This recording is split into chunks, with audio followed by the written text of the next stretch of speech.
Okay, hello, welcome to GagruleNet. This is GagruleLive. Today we have another guest. We'll introduce you in a minute. But before, I want to just bring to your attention, don't forget today to go to UCLA Intent to Destroy. And it's their screening there, and we're going to be there. So I suggest you go there. And so about my guest today, he is let me just bring this stuff here. His name is Hamma Mirwaisi. Joined the Iraqi Peshmerga as a teenager after Saddam Hussein closed the Kurd schools. He later emigrated to US, earned a master's degree in electrical engineering, and spent his career working on US Air Force projects. He returned to Iraq as a US Army interpreter.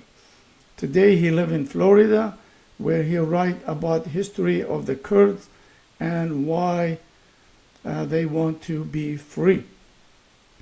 And so the story, his book is really called The Accidental Martyr, and how and why, he could correct me this name, he told me to, but Sakine Cansiz. Sakine Cansiz. Sakine Cansiz. Okay, sorry about that. Survived torture, led women in combat, and was murdered for Kurdish freedom. And I believe the women he's talking about are one of those three. I think the one in the middle. Yes. So, and then here is where he just put his book on the side so you guys could see it. And so he knows a lot about the Kurds. He used to even write articles before. And so that's why we wanted to be our guest and tell us about all this story and then about his book. And Hamma, welcome, and it's a pleasure to have you. And please fill in what I missed about your name and your professional background and all that. Thank you. And you said everything right, and I don't need to add much to it. Let us start with the book, informing your listener what is the book is all about. Okay, so let me start this asking you this question, and then we dive slowly into your book. I even talked with this gentleman here. He's Garo Palin, which is, I interview him. He is one of Turkish member of parliament. He is also member of the Kurdish party, I guess HDP call or something like that. And so I asked him some of this question I'm going to ask you too, is in Iraq, yes, the Kurds, they had problem with Iraq, Saddam, and all that stuff. Maybe one day we talk about that subject. But today they have the president of Iraq is Kurd. They have parliament, they have president, they have prime minister, they have oil, they have flag, they have everything. Yet they run referendum, they want to be independent, which is nothing wrong with it. But yet in Turkey, until recently, they couldn't even say they were Kurd. They were called mountainous Kurds, Turks, sorry. They prosecute them, they destroy their villages, and the children, their name, they had to be Turkish name and all that stuff. And for some period, for Erdogan's whatever reason he had in his head, Erdogan, he gave them this called peace process, which didn't last for long. And now they are again killing them, and 15 almost all their leadership is in jail. And I even heard there is 6,000 Kurd member of this HDP are in a jail, and constantly they are killing those people. So why is the Kurds in Iraq, they want a referendum be independent, yet the Kurds in Turkey, they never ask for independence? You can go ahead. Yeah, that's a very good question. The Kurds of Iraq first, they've been in war with Iraq since 1961. And I am from northern Iraq, by the way. The Kurds in Iraq last probably more than 1 million people in that struggle. The region is controlled by two families now, unfortunately, namely Barzani and Talabani. With the help of United States and other countries, they come to power in 2003. Sitting on the 45 billion barrel oil, in that process, they bought a lot of the, maybe not saying current official of the government in the United States or EU countries, European countries, and Israel, Iran, Iraq, Turkey, you can name it. They bought anybody want to be bought. So they want to hold a referendum to create each one. There are only about 5 million people living in that part of northern Iraq. Now they call Kurdistan regional government. It is divided by two families, Barzani and Talabani. Each one maybe 2.5 million people. They want to build similar to the Ottoman Empire kingdom for themselves. And they trying to creating such an entity with the help of Turkey or Iran. And that's where the Kurd in Iraq. But Kurd in Turkey is different story. Majority of the Kurd in Turkey are follower of the Abdullah Öcalan. His philosophy is teaching the people to live together peacefully, coexisting. He's calling and Turk and Kurd and everybody else in Turkey or in the Middle East to live together. Also, Abdullah Öcalan started as a follower of the Mao Zedong of China when he was a student. He been in Turkish prison in since 1999. He changed totally. He evolved to be a great philosopher in the world today. He come up with the ideology to liberate women truly, to be equal to the men. And he is teaching his people to live side by side with Turk.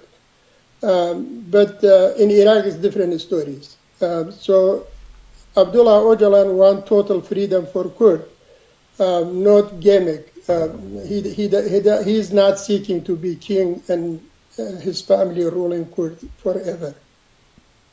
So the Kurds in Turkey will never ask for independence, to best knowledge? In my best knowledge, majority of the Kurd today, if you can hold free election in Kurdistan, which is 10 million in Iran, it's 20 million in Turkey, 5 million in Iraq, 3 million in Syria. It's a total probably more than that, maybe more than 50 million Kurd. Overwhelming, at least 80% will vote for Abdullah Öcalan philosophy. He's uniting Kurds totally. in every country, even in Iraq today, if Barzani doesn't using force or Taliban is not using force, the majority of the Kurds in Iraq will vote for him. It is amazing how the Kurds evolved in last 10 years, and they changing their mind, and it's very hard to convince any Kurd for anything because they've been on the mountain for last 2,000 years, or at least 1,400 years since Islamic Arab destroyed Sassanid and Roman Empire. The Kurds become displaced, and you know more than anybody else that the residents of today Turkey was all Kurd, Assyrian, Armenian, Greek, Syrianic, all disappeared.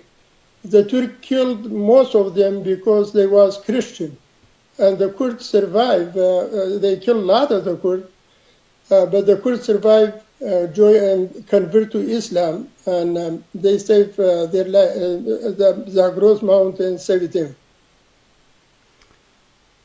So when did, the idea is great, because even this Garo Pelian, he was preaching that same philosophy that democracy, we need democracy in Turkey, then everything will be fine. But then when was last time Turkey ever had democracy? The Turks are in their brain is stamped this imperialist ambition. And every leader comes, they have this ambition. How, even if Turkey is a democracy, like you saw this HDP, I guess the minute they saw there is about 60 or 80 those members elected in the parliament, they went crazy. They said, whoa, those Kurds gonna take over our country. So they start killing them. So why they're so naive, they believe that someday Turkey will be a democracy? Well, it's coming from experience. The experience of the Kurd to say they call them separatists, for example, and they call them anti-Islam, and you name it. They will kill Kurds for it. But Abdullah Öcalan philosophy, first of all, is united Kurdish people. They are building a very, very powerful military in the Zagros mountain to defending Kurdish people. So equality, coexistence doesn't mean slavery anymore for the Kurd, as far as Abdullah Öcalan philosophy is concerned. So you have freedom, and have a power to protecting that freedom. I don't see personally, I don't see any fault if Armenian living side by side with the Kurd, as long as they have their own power to protecting them from Kurd, or vice versa. So that's what the philosophy is calling for. It's not trying to liberate Kurd without anybody playing with the Kurdish future. It's been 1,400 years, at least last 70 years, the Western power, they play with this, with the Kurd against Turk, or Armenian against Turk. They didn't do anything for Armenian, for example. The Turk killed 1.5 million Armenian. So there is a saying, if you are smart, you learn from other people's mistake. If you are stupid, you repeat the same mistake. So the Armenian listened to the British and French, and 1.5 million of them got killed. So the French and England, what they did for Armenian. I think that's what the Kurd is facing. I think, depending on the West, it's the false thing is neither the British, neither French, neither Americans, they're gonna come and do anything. The whole idea is the people on the region, because to be honest with you, if I was Barzani, I was really care about the Kurds, I will use Iraq, make Iraq powerful country, then I would demand the Kurds first in Turkey to become independent. That way, he would have Iraq behind him, he would have Arab countries behind him, Iran would not be angry. But he just, I don't know, you prove me I'm wrong. I have a feeling that Erdogan have gave some green light to Barzani. Barzani did this. What do you think? Well, I was with Barzani for 7 years, working as a Peshmerga, fighting Iraqi's government. And I know the family very well. But I know Masoud Barzani personally. I've seen him many times when I was Peshmerga with his father. It is possible, in my opinion, the detail of the Kurdish of the Turkish President Erdogan plan to use Barzani against PKK and Kurdish leader Abdullah Öcalan is explained in the book very well. So this is the perception, and it is Barzani and Erdogan done a lot of the planning in last few years, in last 3 years at least. Barzani are afraid of the power of PKK in the region. So he is claiming that the Kurd in Syria is they're using Abdullah Öcalan philosophy, but he's claiming to be part of the Abdullah Öcalan. So he is afraid to losing his power. So Erdogan took advantage of that. He invited Barzani to Diyarbakir. He raised the Kurdish flag in Turkey. He treated him very well. And the oil did the work too, by the way. The oil wealth of the oil of Kurdistan is shared by Erdogan and Barzani now. They're taking the lion's share of it. So that oil money made both men to be very close friends. So for anyone, monitoring the Kurdish cause, Kurdish cases, they can for sure will be suspicious of his referendum in this point of time. Every country on earth, including the United States, against the referendum in this time. United Nations, European, Russian didn't say much, but everybody against his referendum. Only one country in the region supported him, which is Israel.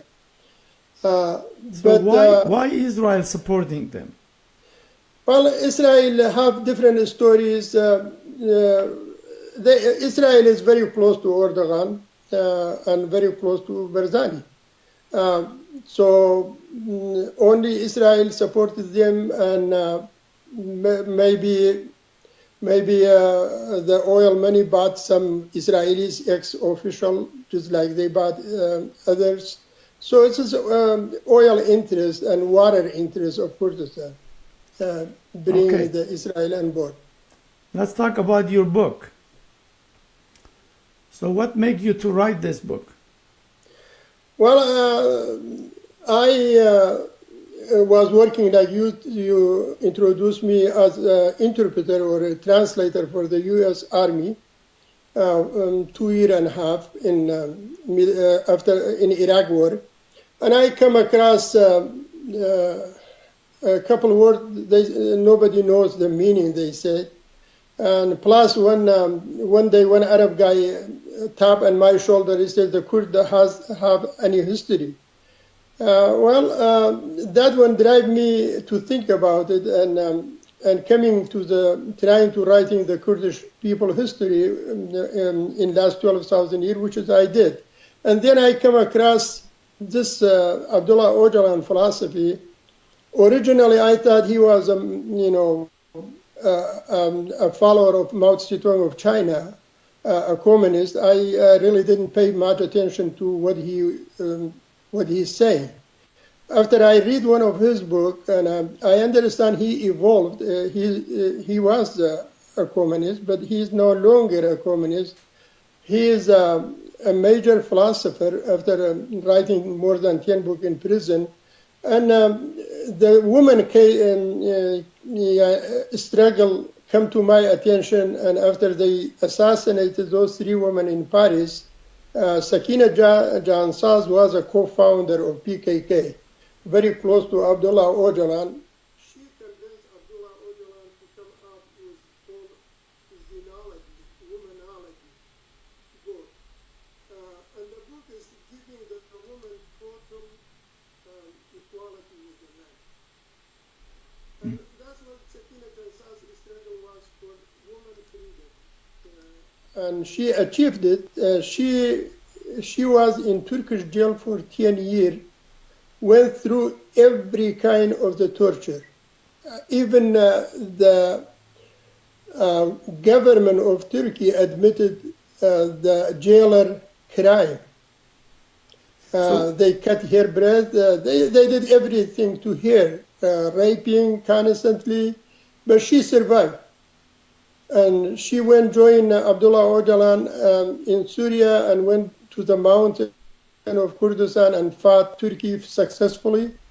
And when PKK was in trouble in Europe, organization-wise, they asked her to go to Europe and work peacefully for the Kurdish cause and unite the people over there. She did that successfully, and she was a great diplomat. She met the president of France. So the Turkish government, Erdogan government, negotiating with her for 3 years and found out where she was, and they used their spy to kill her with other 2 friends of her in Paris. That's what brings my attention to write about them and about their struggle. What?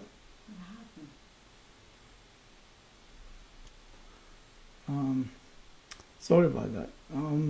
So, do they find eventually who did? Because that story was quite a bit that the Turkish intelligence was involved in, but then went dead.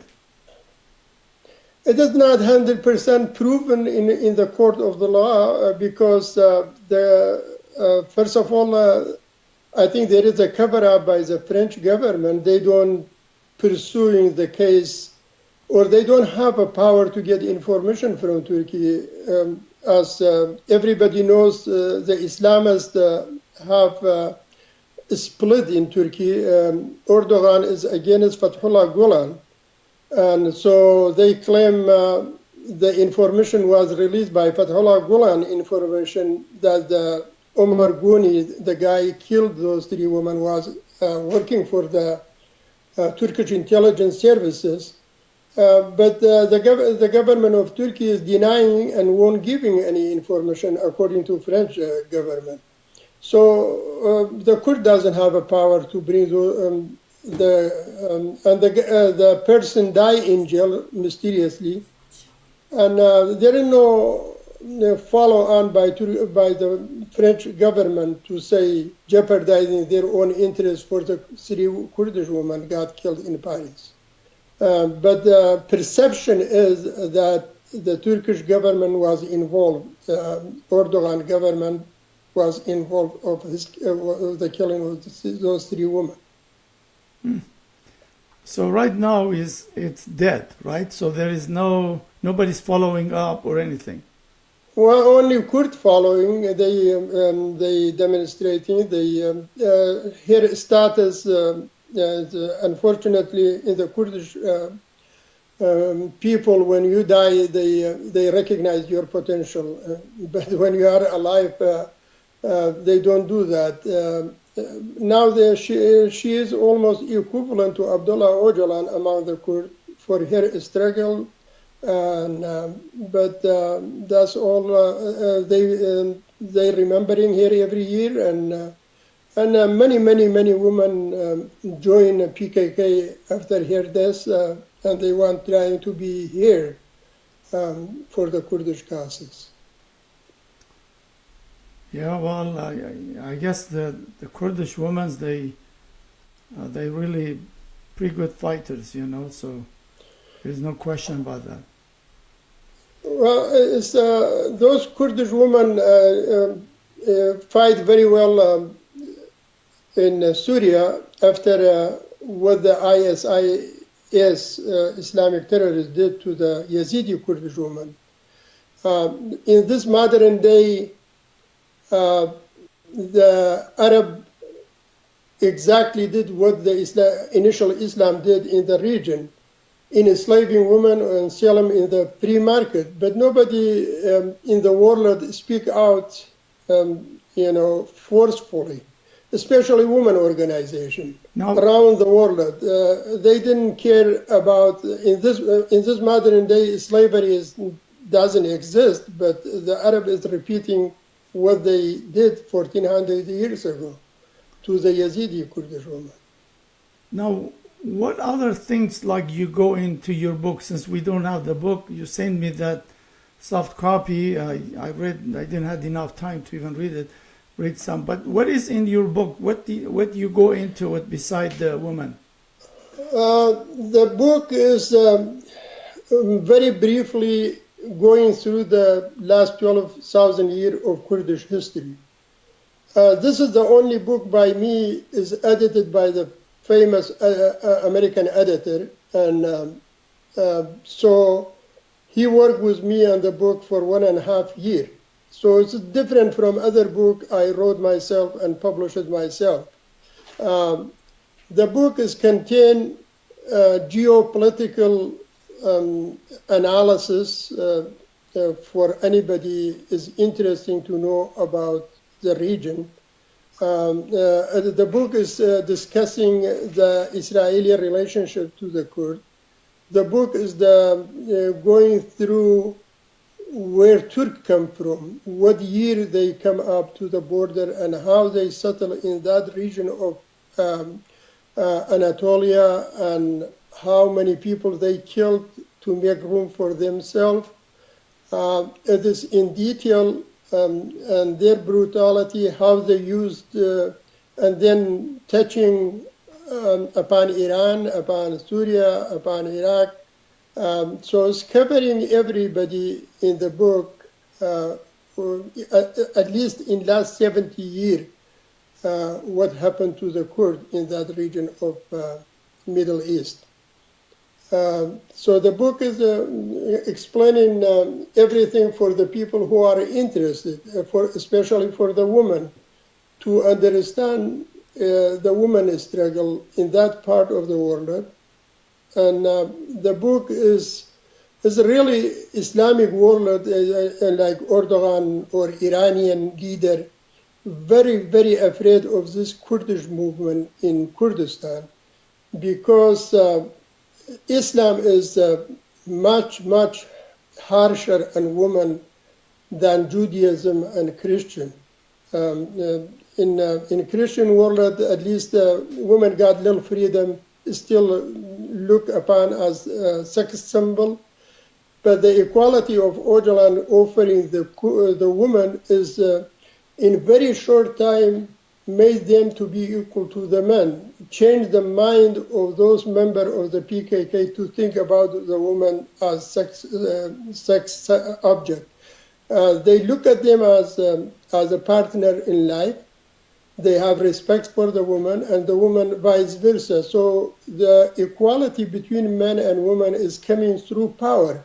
So he empowered women to rule. When did Kurds become Muslim? They changed their religion. And what was before? The majority of the Kurds actually very little become Christian when Jesus came. They was a member of the Mithraism religion or Aryan religion. Aryan religion, in Western countries, they call them the Zoroastrian religion. The Zoroaster was a prophet. But the rest of the non-Kurd in the region, like Assyrian, Armenian, Chaldean, Syrianic, non-Kurd become Christian. So they convert to the Christian, whatever their religion was before. The Kurds stay a member of the Mithra and Aryan religion. So the Kurd and Roman Empire, the combined Parthian Empire and Sassanid Empire. They have war with the Roman Empire for 800 years. In the end of 800 years, both empire was exhausted at the time, Sassanid and Roman. And the Arab Muhammad established his religion in 600 AD. So about 1400 years ago, he built this army from nomad Arab with the ideology to kidnap women and use them as a sex slave and kill the man and take whatever they have. So they attacked both empire and they destroyed initially, very fast destroyed Sassanid Empire. The majority of the residents of Syria and Iraq was a Kurd in the front line. So they got the major, hatred from Arab before they cooled down, before they reaching. So the Roman Empire lasted longer than Sassanid Empire. So but when the Kurds, my question was, when the Kurds become Islam? Well, the Kurds is initially they forced them to become Islam starting 1400 years ago, and continue to even our time. Yazidi was the last stronghold of the Kurds to not convert to Islam. That's what they did to them. So yeah, the Kurd they've been working on Kurd. So the Persian joined Islam, and the Arab opened the gate for Turk. The Turk was sitting on the border in China, and when the Kurd went down in Sassanid Empire, so the Turk came in, and the Turk was smart enough to see that Arab is enemies of the Kurd. They joined Arab and become Islam. So in time they used the Kurd, they used Arab. The Turk was smarter, and they killed the residents of Anatolia and made room for themselves. Mm. So all these things, it's in your book. All this thing is in my book, is explaining how the process started and where we are now. So it's covering that 1400 years. We put your book information, all is on our website, GagruleLive.net. So if you want to go there, and you could buy them from Amazon. And I think the price is not expensive. What is $14, $15, $16? And plus you guys offering, $5 coupon or something, Yes, the publisher is doing that, and Dr. Brown on the line. I will be on the line to answer the people question if they write a question. Okay, but the book still is not available at this stage. No, it is available. It is available with that coupon. You can buy from Creative Space or you can buy on Amazon. Okay. The book is available in Kindle and available in hardcover. Oh, okay. Okay, that's good. If you need information, just go to our website.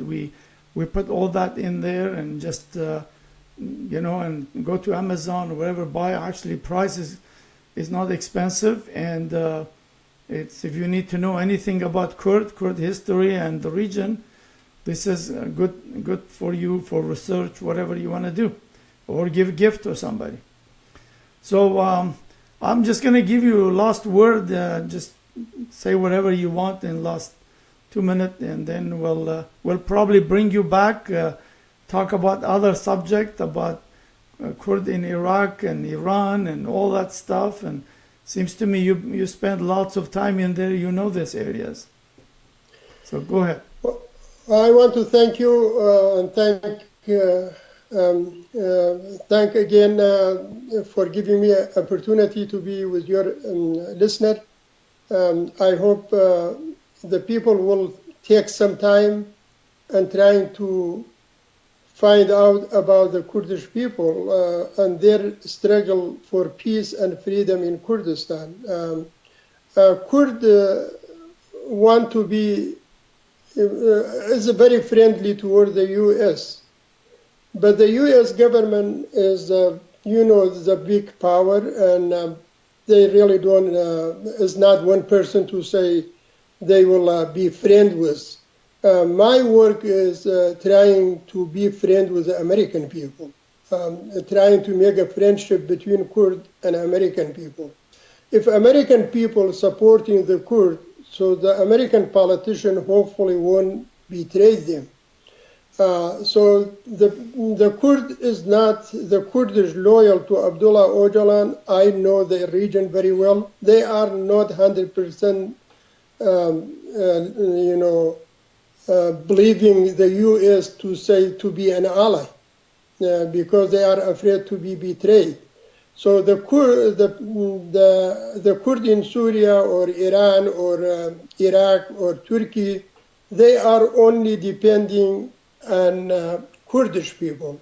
There is a saying, Kurd does not have friend except mountain.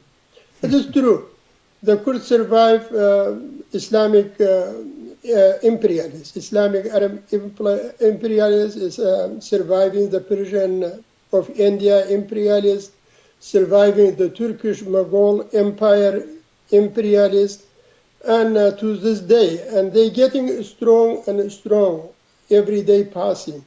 The Kurdish forces is very, very strong, is not beatable by Turkish army, and I hope the American people will seek friendship with the Kurd and forcing the U.S. government to continue with the help, with helping Kurds in Syria and maybe eventually in Turkey and Iran to gain freedom, to live peacefully with other people in that region. Well, thank you very much for coming, taking your time, and I hope people will go there, Amazon, other places, get your book and read it, and we hope to get you back here if you have some other things to say.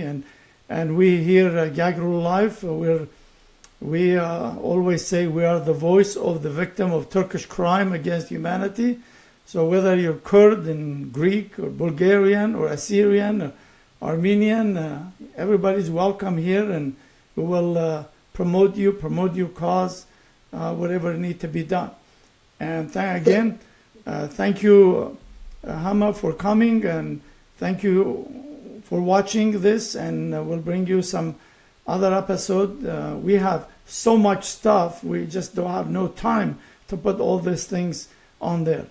Again, have a nice day. We'll see you in next episode. Thank you for the opportunity, and have a nice day.